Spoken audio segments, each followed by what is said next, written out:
Hello दोस्तों, निरंकार भास्कर में आप सभी का स्वागत है। आज मैं अपना दूसरा वीडियो लेकर आया हूं।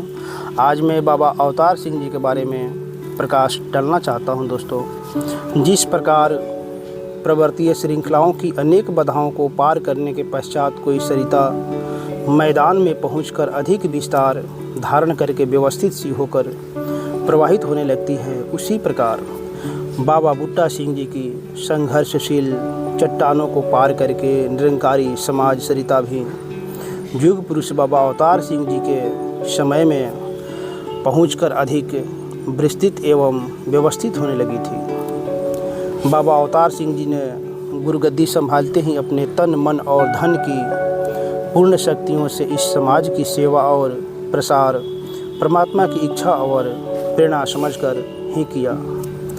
इनके निर्भीक व्यक्तित्व, संत जीवन, अलौकिक तेज, प्रेमपूर्ण मधुर व्यवहार एवं ज्ञान भक्ति से प्रभावित होकर अनेक धर्म और संप्रदायों के व्यक्ति दीक्षित हो गए। सन 1947 से पूर्व इनका कार्य क्षेत्र पश्चिमी पंजाब पाकिस्तान ही रहा, जहां रावलपिंडी और पेशावर इनके कार्य के केंद्रीय स्थल रहे। पाकिस्तान बनने पर पाकिस्तान छोड़ने के पश्चात दिल्ली निरंकारी मिशन के प्रसार का केंद्र स्थल बनी। सन 1948 ईस्वी में संत निरंकारी मंडल का पंजीकरण एवं 7 सदस्यों की एक कार्यकारिणी समिति का गठन किया गया। जीवन पर्यंत विश्व बंधुत्व की भावना का प्रचार प्रसार करने वाले तत्ववेता समाजसेवी बाबा अवतार सिंह जी का आविर्भाव 31 दिसंबर 1899 ईस्वी की मध्यरात्रि को झेलम क्षेत्र के लतीफाल नामक ग्राम में हुआ था। वर्तमान भौगोलिक स्थिति के अनुसार यह क्षेत्र अब पाकिस्तान में है। बाबा अवतार सिंह जी की माता का नाम श्रीमती नारायणी देवी था तथा पिता का श्री मुखा सिंह था।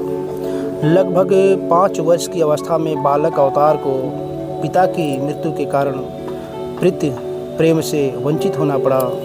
परिणाम स्वरूप उनके लालन पालन का कार्य उनकी माता श्रीमती नारायणी देवी ने किया। निर्धनता बढ़ती गई। 12 वर्ष की अल्पावस्था में उन्होंने एक होटल में तथा 14 वर्ष की अवस्था में रेलवे स्टेशन पर कुली का कार्य भी किया। शीघ्र ही इनका संपर्क एक बेकरी व्यापारी से हुआ और ये उनके पास काम करने लगे। आपकी लगन, मेहनत और ईमानदारी से प्रभावित होकर उस व्यापारी ने उन्हें अपने पुत्र के समान प्यार किया। उनका विवाह भी करवाया और उन्हें अपनी एक दुकान का मालिक भी बना दिया। बाबा अवतार सिंह जी ने उस व्यवसाय के द्वारा आसपास के निवासियों से पर्याप्त संपर्क बनाया और शीघ्र ही धन और ख्याति अर्जित कर ली थी। इनका शांत, मृदुल, सरल और न्यायकारी स्वभाव आसपास के निवासियों पर छा गया। गांव वाले परस्पर मतभेदों को समाप्त करने में आपको मध्यस्थता प्रदान करने लगे। यह विनम्र और मृदु स्वभाव इनमें जीवन पर्यंत रहा। बाबा अवतार सिंह जी के इस स्वभाव ने विरोधियों को भी अकारण विरोध की निस्सारता के सत्य से अवगत कराने में प्रमुख भूमिका निभाई। सन 1919 ईस्वी में हुए विख्यात जालियांवाला बाग कांड में ये उपस्थित थे, किंतु बाल बाल बच गए। आपका धार्मिक कृत्य एवं आस्था अंधविश्वास तक पहुँचे हुए थे। आप भी उस समय अकाली लहर के अंतर्गत चेतो मोर्चे में शामिल हुए और इस कारण 2.5 वर्ष के कठोर कारावास का दंड उन्हें सहन करना पड़ा। इस कट्टरता का वर्णन वह कई बार इस प्रकार किया करते थे कि भले ही वह मेरी जिद थी, परंतु उस वातावरण ने ही मुझे सत्य जानने की जिज्ञासा उत्पन्न की। 31 दिसंबर सन 1899 की मध्यरात्रि के प्रारंभ से युग पुरुष बाबा अवतार सिंह जी की जीवन यात्रा मजदूरी, कुली, बेकरी के व्यवसायों को पार कर संत निरंकारी मिशन के मार्गदर्शक के रूप में समाज को लाभान्वित करते हुए 17 सितंबर 1969 ईस्वी बुधवार को साय 4:20 पर अंतिम श्वास तक पहुंची। उन्हीं की इच्छा और प्रदत्त शिक्षा का प्रभाव था कि नश्वर शरीर का दाह संस्कार विद्युत सौदाह गृह दिल्ली में किया गया। जब शरीर है ही नश्वर तो आश्रुपात क्यों। वह शिक्षा बाबा अवतार सिंह जी की थी। अतः सभी परिवार वालों और शिष्यों ने गाते और नृत्य करते हुए इस महान संत को अंतिम विदाई दी। युग पुरुष के नाम से विख्यात बाबा अवतार सिंह जी का व्यक्तित्व समाज, धर्म और राष्ट्र को इतना प्रभावित कर चुका था कि ज्यों ही ज्योति ज्योत समाने का समाचार फैला, सभी धर्मों के नेता, समाज सुधारक, राजनेता तथा अन्य प्रभावशाली व्यक्तियों ने अपनी अपनी श्रद्धांजलि अर्पित की।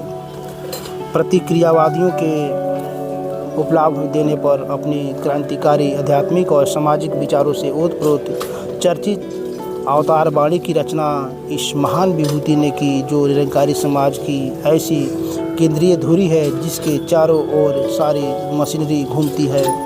निरंकारी समाज का कड़हार इस अवतार वाणी का भी प्रचार और प्रसार के कार्य में अत्यंत योगदान रहा। सन 1953 ईस्वी में निरंकारी मिशन ने यमुना तट पर स्थित दिल्ली में निरंकारी कॉलोनी की स्थापना की, जहां एक शानदार 3 मंजिला निरंकारी भवन बनाकर उसमें केंद्रीय कार्यालय स्थापित किया गया। शुद्ध लोक मंगल की भावना से विद्यालय, विशाल उद्यान, निःशुल्क चिकित्सालय एवं भ्रमणशील औषधालय के सामाजिक कार्य भी यहाँ प्रारंभ किए गए, जिससे जनसंपर्क बढ़ने के कारण प्रचार प्रसार कार्य में तीव्रता आती गई। दिसंबर 1962 में अपने अनन्य भक्त श्री गुरबचन सिंह जी को गुरु घोषित करके आप शिष्य बन गए और अपने जीवन के शेष 6 वर्ष आदर्श शिष्य के रूप में व्यतीत किए। बाबा अवतार सिंह जी के समय में निरंकारी समाज राष्ट्र की सीमाओं का अतिक्रमण करके अंतर्राष्ट्रीय बन चुका था और अनुयायियों की संख्या भी लाखों तक पहुंच गई थी। युग पुरुष बाबा अवतार सिंह जी के समय में निरंकारी मिशन का प्रचार अति तीव्र गति से बढ़ा और यह समाज में विशालकाय रूप धारण कर गया। दीक्षा देने से पूर्व प्रत्येक निरंकारी के पालनार्थ 5 प्रण भी बाबा अवतार सिंह जी की अलौकिक बुद्धि का ही चमत्कार था, जिनके कारण निरंकारी समाज का ब्रह्म समाज से सीधा संपर्क हो गया। इस मिशन को व्यवस्थित रूप प्रदान करने के लिए पंजीकृत संत निरंकारी मंडल की स्थापना की गई तथा 7 सदस्यों की एक कार्यकारिणी का गठन हुआ। प्रेस और पत्रिका का कार्य आरंभ हुआ। वार्षिक समागम प्रारंभ किए गए, जिनमें उपस्थित होने वाले संतों की संख्या लाखों तक पहुंच गई। अनेक सत्संग भवनों का निर्माण देश और विदेशों में किया गया। यह राष्ट्रीय विचारधारा अंतर्राष्ट्रीय बनी, किंतु इसका अधिकतर प्रचार प्रसार उत्तर भारत एवं पंजाबी जनता तक ही सीमित रहा। समागमों और संगतों में व्यवस्था करने हेतु सन 1954 में सेवा दल का गठन हुआ, जिसकी संख्या उनके समय में ही काफ़ी बढ़ गई थी। सेवादारों के पद, कर्तव्य और वर्दी भी निश्चित की गई। अपने जीवन काल में ही बाबा गुरबचन सिंह जी को अपना उत्तराधिकारी घोषित किया।